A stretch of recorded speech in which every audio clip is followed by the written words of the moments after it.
The sounds of the night.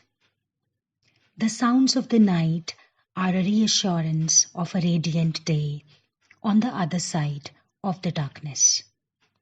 They tell me that the world is asleep, not dead, and there's life on the other side of the stillness.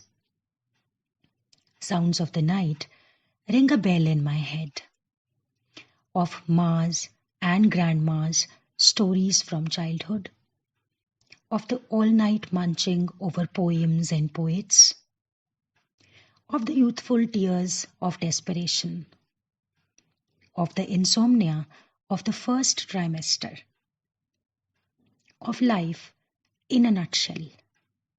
Because night after night, I have savored these sounds, I've relished them, I've lived them, the sounds of the night.